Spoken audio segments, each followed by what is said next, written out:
श्रीनाथयोगिवर यामुनसूरीपूर्वम् श्रीशैलपूर्णकुरुकेशविलासिमध्यम् श्रीमत्कुमारगुरुमुख्यविभूषिताग्रम् श्रीतातयार्यगुरुवंशम् अहं प्रपद्ये।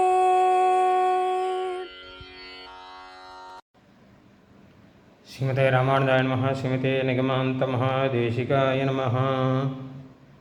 மகத்வம்சம். நாம் இன்று பார்க்க இருக்கும் விஷயம் வேதாத்தியனம் என்பது. எல்லா வித்தியைகளுக்குமே மூலமாக இருப்பது வேதம். அதனால் பிராமணனாக பிறந்தவன் அடிப்படையாக வேதாத்தியனம் பண்ண வேண்டும்.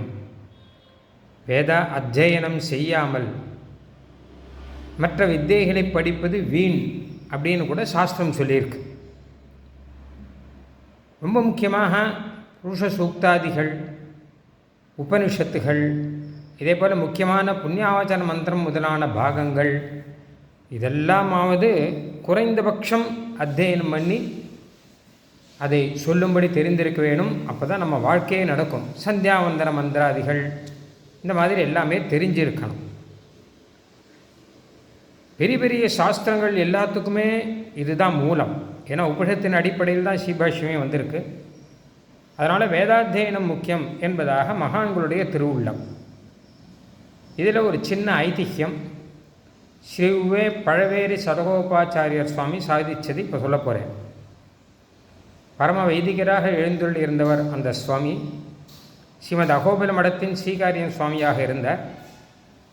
அவருடைய ஒரு வைபவம் என்னன்னு கேட்டால், அவரை சேர்ந்தவர்கள், அவருடைய குடும்பத்தில் தௌஹித்திரர்கள், இன்னும் மருமான் அந்த மாதிரி வகைராவை சேர்ந்தவர்கள், அவருடைய சிஷ்யர்கள் எல்லாருமே இன்னி வரைக்கும் பரம வைதிகர்களாக இருக்கா. அவருடைய தேஜஸ் அது. அந்த தேஜஸ்னால எல்லாரையும் வைதிகர்களாகவே, வைதிக விற்த்தியிலேயே வைதிகர்களாகவே ஆக்கக்கூடிய ஒரு தேஜஸ் உண்டு அவருக்கு. அந்த சுவாமி சாதித்த விஷயம் அவர் சொன்ன மாதிரியே சொல்கிறேன். ஒரு சமயம் காஞ்சிபுரத்தில் நாவல்பாக்கம் சுவாமியை சேவிக்க போயிருந்தேன் சின்ன வயசில். அப்போ நான் தர்க்கம் படிச்சுட்டு இருந்தேன். சுவாமியை சேவிச்சப்புறம் என்னடா படிக்கிற அப்படின்னு கேட்டாச்சு. இந்த மாதிரி நான் தர்க்கம் படிச்சுட்டு இருக்கேன்னு. உடனே தர்க்கத்தில் ஒரு கேள்வி கேட்டார். பக்ஷகானா என்ன அந்த மாதிரி ஏதோ கேள்வி கேட்டான். உடனே நான் கிடுக்கிட எனக்கு தெரிஞ்ச பதிலெல்லாம் சொன்னேன். உடனே சுவாமி கேட்டார், என்னடா பதில் சொன்னேன்? நான் ஏதோ ஒன்று கேட்டால் நீ 3 சொல்லியிருக்க. என்ன பதில் சொன்னேன்? இதுக்கெல்லாம் தெரிஞ்சுட்டு தான் சொன்னியா? இதில் எத்தனையோ பரிஷ்காரங்கள்லாம் இருக்கே, அதெல்லாம் என்ன ஏதுன்னு தெரிஞ்சுட்டு சொன்னியா? என்ன சொன்ன நீ இப்போது அப்படின்னு கேட்டேன். அப்படி கேட்டுன்னு இருக்கும்போது பக்கத்தில் ஒருத்தர் சொன்னார் சுவாமிகிட்ட, இவன் வேதாத்தியனம் பண்ணியிருக்கான் பூர்த்தியா அப்படின்னு சொன்னான். உடனே சுவாமியினுடைய முகம் அப்படியே பிரகாசமாயிடுது. அப்படியே நிமிர்ந்த, ஏண்டா அதை முதல்ல சொல்ல மாட்டியா அப்படின்னு. இது ஒரு வித்தையா? நான் தர்க்கம் படித்தேன் அப்படின்னு சொல்கிறது ஒரு பெருமையா? சரி, வேதாத்தியனம் நன்னா சொல்வியா அப்படின்னு கேட்டாச்சு. அடியேன்னு சொன்னேன். உடனே 4 பஞ்சாதி கேட்டார். அதாவது பிரச்சனைகள் இது சொல்ல சொல்லி 4 இடத்துல கேட்டிருக்கார். இந்த 4மே நான் சொன்ன உடனே அவருக்கு அப்படி ஒரு சந்தோஷம். பார், இந்த தர்க்கம் எல்லாம் இருக்கட்டும், இதை வேதத்தை விடாத. நான் தர்க்கம் படிக்கிறேன், இன்னொன்று படிக்கிறேன்னு சொல்லிட்டு வேதத்தை விட்டுவிடாத, வேத பாராயணத்தை விட்டுவிடாத, வேத மந்திரங்களை விட்டுவிடாத. எஸ்தித்யாஜ சகிவிதகும் சகா யன்னதஸ்ய வாச்சியபி பாகோ அஸ்தி எதீகும் ஷணோதி அப்படின்னு ஆரம்பித்து ஒரு மந்திரம் இருக்குது. யார் வேதத்தை அத்தியனம் பண்ணி அப்புறம் மறந்து போச்சு, எனக்கு டைம் இல்லைன்னு சொல்கிறானோ அவன் மகாபாபி. ஏன்னா இருக்கிற வேதத்தை மதிக்க தெரியாத மகாபாபி ஆகிடுவான். நகி பிரவேத சுகிருதஸ்ய பந்தாமிதி.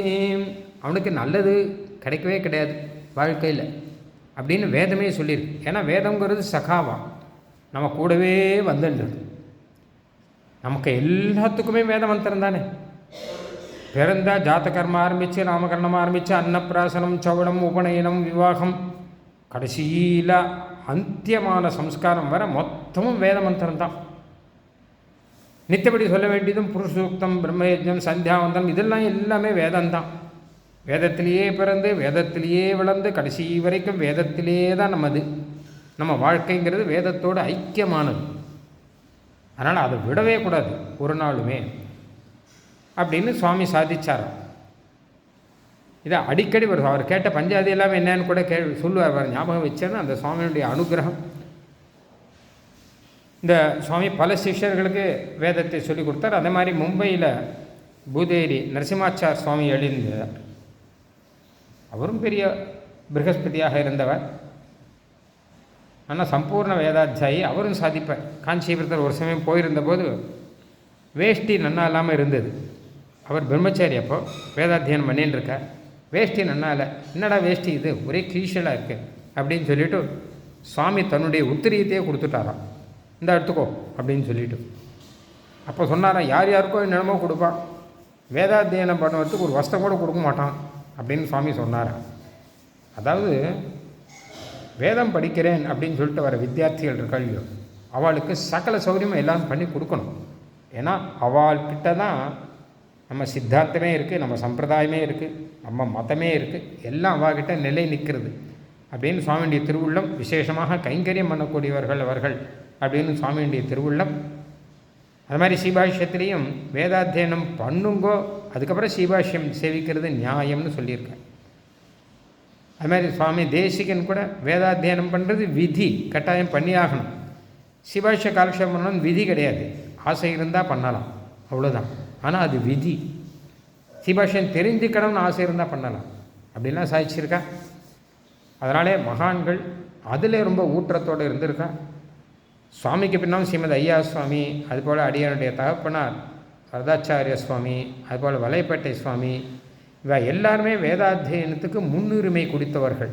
வேத பாராயணம்தான் சகல சாஸ்திர அபியாசத்தை காட்டிலும் உயர்ந்தது அப்படிங்கிறத அவர்கள் நடைமுறையிலையும் நடைபடுத்தி காண்பித்தவர்கள். அவர்களுடைய அனுக்கிரகம் இப்பொழுதும் எல்லாருக்கும் இருக்கிறது. ஸ்ரீமதே வரத தாத்தாரிய மகாதேசிகாய நமः.